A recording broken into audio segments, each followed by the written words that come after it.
Alright guys, here we're going to talk about Season 2, Episode 18 of Buffy the Vampire Slayer, Killed by Death.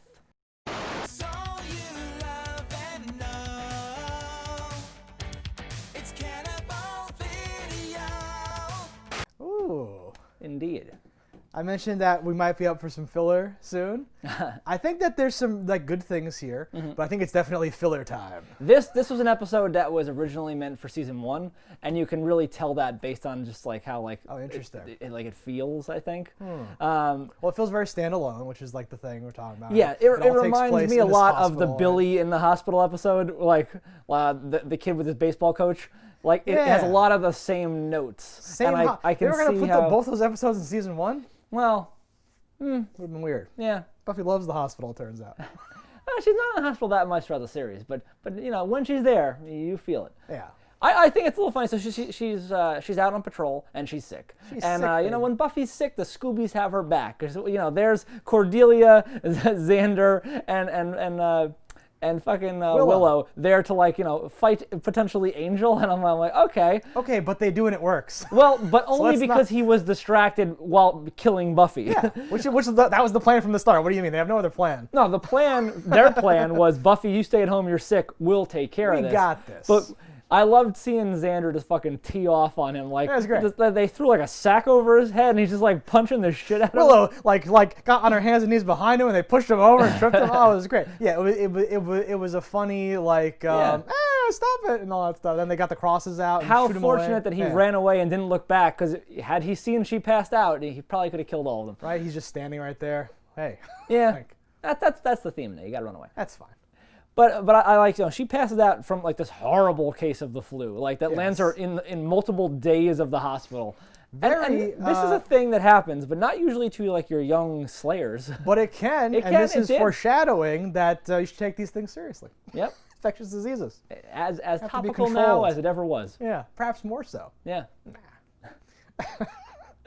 And you want to make sure to keep all your sick people in one giant room. Yes, with access to the basement, even though they're kids. Yes. I figure that would be your biggest thing. That's hysterical to me, is that we have a lock on the door that goes in to see the kids. Yes. But the kids don't have a lock to go into the boiler room where Freddy Krueger's waiting for you. No, it says basement access. Yeah. It's not even hiding it or whatever. And kids. That is the only way to get to the basement, is to go through the children's ward. Everyone's constantly going through this oh, they have the worst flu ever or the worst diseases ever. Yeah, it's great.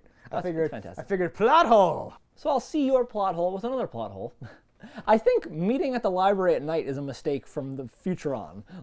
It's a place where you could be attacked. If you just go to someone's house, at least they'd have to burn you out. They couldn't just walk in and kill you. So the night study sessions in the library seem to be and I get that's where the books are. Will this be happening for the next 6 seasons of the show or whatever? 5 seasons of the show? The library is pretty popular. I was going to say, they can't give up the library at this point. No, it's just while you have a vampire after you, it just seems like a little bit of especially sans a Slayer. If you're there with the Slayer, I'm like, okay, that's bringing work to you. What better place to be? Yeah. No, I would have liked a nice little, because this probably screws up episodes even we've seen vampires show up and do things already. We know that they can literally, but I would have liked Giles to be okay, this perimeter is a warding contained. Spell or something. Yeah, I was going to say a ward, but yes, some sort of thing to keep them. Oh, well, it's very whatever, but I don't know, and just something. I couldn't do the whole school. Oh, I didn't have enough salt. Some excuse, but yes. I like the villain of this one. He has a creepy, weird look with his teeth hanging outside of his mouth. He has a Freddy Krueger vibe to him. And do you think? And I like that, but it gets broken when you his way of killing is his eye stalks come out and suck your life force. And I was I like that. That's dope. They didn't have the money to do that animation more than once because it just cycles back to the same one. But it's still cool looking, and I like that. I do have wonders. And she breaks his neck. Yeah. And I'm break it away from the camera. We can see that there's no eye stalks when you're breaking his neck. They got sucked back in. They don't even go they just go back. Yeah, it's crazy. I wonder where a demon like him gets clothing. Good question. Because he was stylish. He has a little hat. He's got a suit type of thing on, and he is invisible. And I don't know if that's a power he exudes around him, making anything he wears invisible, or does he need special invisible clothing? And in any event, is there a demon like tux shop that he goes into? hello, Jim, I'd like to get sized up for a suit. It's like, ah. Yeah, it's always weird when you have demons in outfits, because I have to mentally picture they had to get that somewhere. I know, there's a lot of stuff like that when you go back to like, how did this come to be? And you must imagine him trying on a hat, brown, no, black. Let's do that, and like. And it looks good. It is a good look. It's creepy. I like that. The drip is fire. Yeah. No, it's yes. He's a weirdo. He's a funny man. I think it's interesting that like you have to have a fever in order to see him. It's not like you have to be close to death. It's like, no, I need a little spike to. So I hate everything about this because the kids can only see him because I guess they're always that sick or something. They're on that same medication Buffy's on that's giving them an artificial fever. Okay, like to fight off the sickness. I thought that was making her sick again when she did that. Well, because he says like, oh, we're using the virus or something like that. I imagine because she is not sick, it probably is making her sick. Yeah. They are already sick, so I think it's just spiking them. It's like a treatment, but it's made from the sickness, right? Yeah.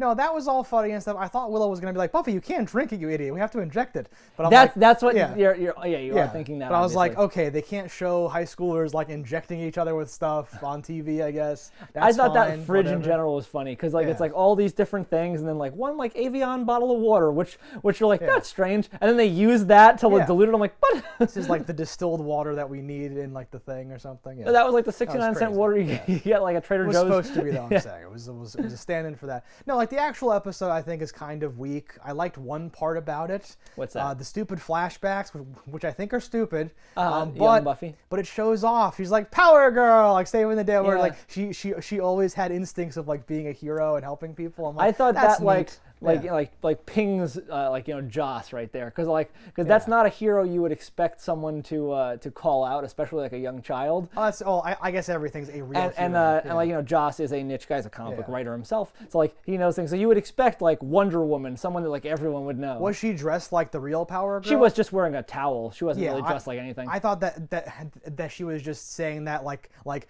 generically and was not calling out maybe, the real, but just knowing who the writer is, I don't think anything is accidental. But it's possible. But yeah, she just had a towel on. So yes, but there was some sort of outfit. I thought like, oh, those colors might be a thing or something. I have no idea about that. In my head, it was just like standard kid clothes and a towel on her neck. But maybe there was more. I don't know how kids dress. Hey. But this is all centering around that her cousin was killed, presumably by the same Freddy Krueger. Yeah. And I'm like, at least that species. I don't know if it's a species. Yeah, who's to say? Because they refer to him singularly, as if this is like a single thing, which might be like a mistake or like a fudge thing or something. But I'm like, well, this can't be the same hospital unless Buffy later moves to the same town that her cousin was from, but also doesn't know that place at all. I'm like, what's going on? This doesn't make any sense. Well, I'm like, I don't think a lot of this makes sense because like. Because that's her thing when she's like, oh, well, kids are getting murdered left and right, but wait, no, now it's personal. I'm like, no, you were just saying, like, I have to be out here, even when I'm on death's door to, like, prevent Angel from killing anyone else. Like, I already believe that you want to help people. You don't have to be like, wait, you killed my cousin? Now it's on. I'm like, what's happening? There's a part where two orderlies are, like, walking, is like, you hate to see when they kill the little ones or something like that. And the way he said it so like, it was such a, like, man, you hate when the Vikings lose. Like, it was such a dumb, I'm like, why is that line in there? Did you tell him just to say something? Was that written? Did you deliver it the way it was expected? Yep, you hate to see it. Yeah, I hate to see when the little ones go. Hate to see when they run out of popcorn. Yeah. It sucks when the young innocent ones die and just throws the body into a chute. Well, who wants bagels? Yeah. So is that weird guy that plays like a security guard here that you expect is going to have more to his thing, but he doesn't? Because he's a famous character actor. Yeah. I saw this dude immediately clocked him and went on IMDb. He's one of those like 150 plus like credit people, including like X amount of episodes of some show or something. I'm like, I know you. And I'm like, all right, where do I know him from? What's his like starring role? And there's nothing there. Was he the lucky guy from X-Files? Yes. Okay. That's what he jumps out to me. He's been on like a million things though, so I don't even know him from one place. I'm like, it's you. I just kind of recognize him. He has one of those faces. But in this, because I recognize him, this thing's like you expected there to be a little bit more. And the way he says certain lines, you're like, oh, are you evil? Are you in on it? But no. You do get some fun back and forth with like Cordelia seducing him, like saying you have like a sexy nose, you must work out, and that's hysterical to me because what? But he's just enough of like a ham-eating idiot to be like, yes, I do. See that nose curls. Like what? But Cordelia in general had some like good stuff throughout this episode. Very strong episode. Yes. I thought she was particularly tactless, and it was called out during her thing about the death there. No, her line, like, tact is just not saying things that are true. And I'm like, fair point, but also whatever. But in this case, I thought she was being very insightful and good. Because like this whole analysis, which ends up not being true, so no one will care about it. But no, exactly. The whole thing of like, oh well, Buffy's used to the kicky punchy, and now there's like, oh, but Buffy, there's problems you can't solve. Like your mom has cancer or something. Like you can't fight that. Oh wait, but if it's a demon, I can do it. And that. Yes, but it always is a demon. So yeah, I was gonna say it's always a fucking demon though. So like that doesn't cut at all. But while nice. The things she said were intelligent, I do think like the way she said it, you're like, ooh, that was very like even blunt for you. Yes. So it was nice to have Giles call it out. And she is constantly this episode saying like bitchy stuff. Kinda, but she's not wrong on most of the things. Like she calls out Xander because, like, he has this infatuation with Buffy, and it's taking it to an extreme where like he's there all night, to, like to watch her, and even Angel calls him the White Knight, and I'm like, he is a White Knight. Like fuck you. He is simping for Buffy right here. What the fuck? Yes, I'll say that you can take it that way. I think it's but fine. He's also like really putting his life on the line and things. Like he gets in Angel's face. He's like, well, maybe you can beat me. Maybe you can beat that cop and the orderlies and the blah blah. I'd like to find out though. And it's like wonderful. even you can feel the relief when Angel walks away. He's like, like his heart is just no. And like they played that more subtly than they could have. He wasn't like, oh, he was just like no, it was perfect. Like you felt him like decompress. And there's a line in there too when he says something like, "You're gonna die." Like I'm gonna kill. Oh, because okay. You made a comment one or two of shows ago about like, oh, they've tried to separate Angel and Jealous and stuff like that. So they're trying to not have him be a cunt when he when he doesn't have the makeup on. But here he literally is like, I got to her first, and I was like, holy shit! No, you'll see David Boreanaz. Yeah. The aggressive cheek stuff does come out when he's regular Angel, but any of the murderous, unredeemable things are always Angel face. If he's like Angel's face, doing horrible things. Yes. Okay. But the words, in my opinion, cut deeper. Yes. And I do think that maybe he should be a little vamped out there in that, but he is in a public place, so I can see why that's not possible. No, but I loved his whole like response of being like tough and then kind of like the relief, as you say. Like deflating. Like, I'm glad that worked. Next time it may not work. Okay. Well, because it did come off like if I was just a dude in the room and saw that, I'd be like, ooh, this guy's badass. He says, come back during the day. Oh, you can't do that. Like these are good lines, but yes, he is overstepping each time where he is bitten off so much more than he could possibly chew. Yes. But it worked out. Well, because like you don't know how crazy Angel is. Because Angel probably could kill the orderly, the cop, the all like. Well, and like none of them have a piece of wood. And at a certain point, maybe they just don't care. Maybe there's like a ritual going on back at the at the base. Maybe today is the day. Yeah. Maybe he's not gonna kill everybody else, but he can just kill Xander. Like I don't know, right? You're like this close to him. Like it's bad. Yeah. In any of those situations, you are the front line. Exactly. Yes. And that's why I respect it so much because being the front line when you have no business being the front line. You don't have any powers. No. Yes. But for all intents and purposes, we don't know what he would have done if Xander wasn't there. He might not have just dropped off a rose. He might have taken a leg. Who's to say? So I'm like, that's cool. And then to have like Cordelia really give him a shit about that, but rightfully so. And it's like, well, I see you watching her back. Like you're looking at her butt. Wink. And then watch my back. Her fine, watch my back. I was like, oh, this character's really like growing, I feel like. I really enjoy her more now. Because if you recall, I was like, I don't care about her at all, I hate her. And then we said like, she's better on Angel, I think, or something. She kind of like develops. But I'm seeing development here. She's always, relationship with Xander some of her quip is always like some of the like primo quip. Some of it's horrible, like, wait, he was in my car, oh no, and all those things. We're like, it's still kind of funny to me. It's dumb. The Valley Girl, and self-centered I guess there's thing, there's such a range from the Cordelia where it's like some things are super witty, and then some things are so dumb, but they're always in like a right direction. A good example of that is here when she's helping Giles, and she's like, what's that? And then he like turns it on her and says, oh, that demon, it asks endless questions, making it impossible to get anything done, and blah blah blah. She's like, wow, there's a demon for everything. Like her flat delivery of I guess really not understanding what the fuck he was saying. Yeah. But which is not believable, but fun line, so it's fine. There are demons for everything, though. There are. So No, that's true. There's a lot of books. There's a lot of things Yeah. in the books. Yes. no, I like that. I like Xander cocking his head to actually check her watch her posterior back. out as she does walk I away. will watch her back. And then he was kind of like, oh, I'm like a dog. I'm like turning my head and like looking at Yeah. things. Oh no, and then walks off. Yes. Giles letting slip that, like, why do I have to take her? I mean, yes. yes, okay. Like, Okay. that does, like, choicely lead into what you were just talking about, it's though, where, like, awesome. he knew it wasn't going to be super helpful. But occasionally she did find a book. So, like, you know, it is beneficial to have her around. And, like, she proves that she's a good egg because she does come back to the hospital. She does bring him coffee when he's, like, nodding out and, like, he wouldn't have been able to make it to the night. And a donut from Krispy Kreme. I'm like, ooh, product placement. So, like, No, that's good stuff. A good egg is a nice way. No, and like this feels mature in Yes. in those ways where people are like quippy and like cut that shit out, but they're also like okay, and everything is like it feels more normal than like kiddie shows where it's very extreme. Like I hate you forever. Now I don't hate you at all, and it's very like.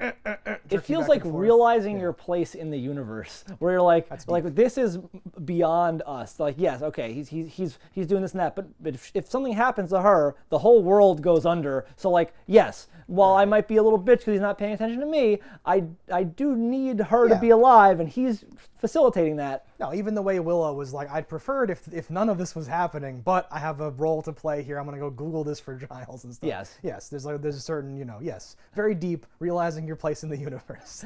Willow is frogs. I'm covered in frogs. There were frogs. And then like the administrator like not her, the other one, and I'm like, what are we supposed to believe is even happening with these idiots here? The finale kind of flops around for me here. She even breaks its neck, like really quick. I thought it was just like it's over. Well, we were at like 40 minutes. Fine. We had it was time to do it. But no, the whole thing of like Willow panics and says she's not feeling well. I'm like, that's the one thing you don't say. To the doctor who's like, we should be in bed, and they go do the whole thing. Panic. Yes, I know, but the frog thing saved it, so we're okay. It's such a funny thing. We've had frog things come up before, so like that's a callback to her fear of frogs.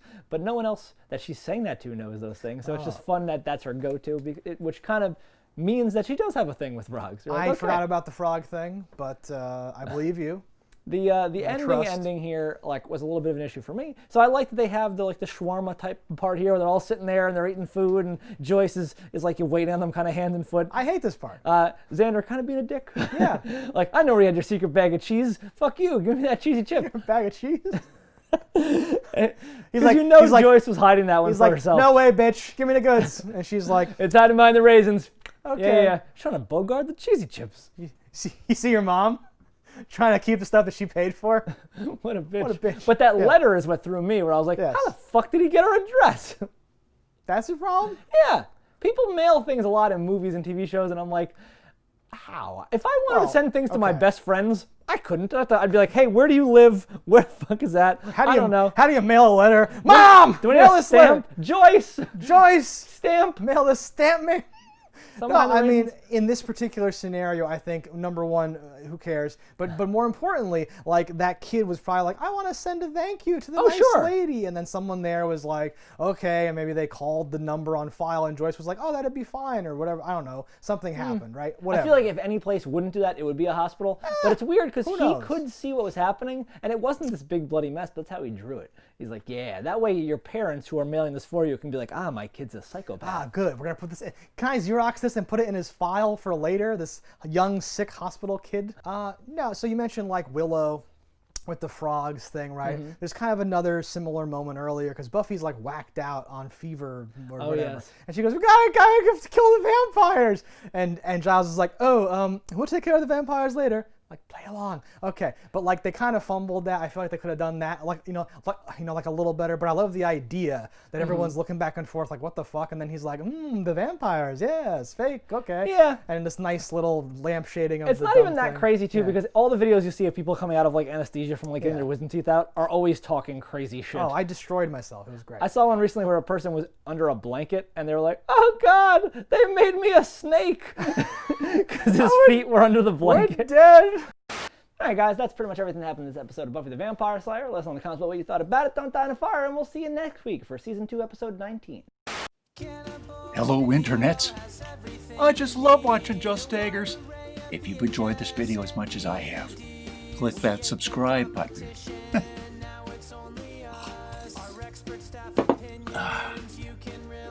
Peace out, homies.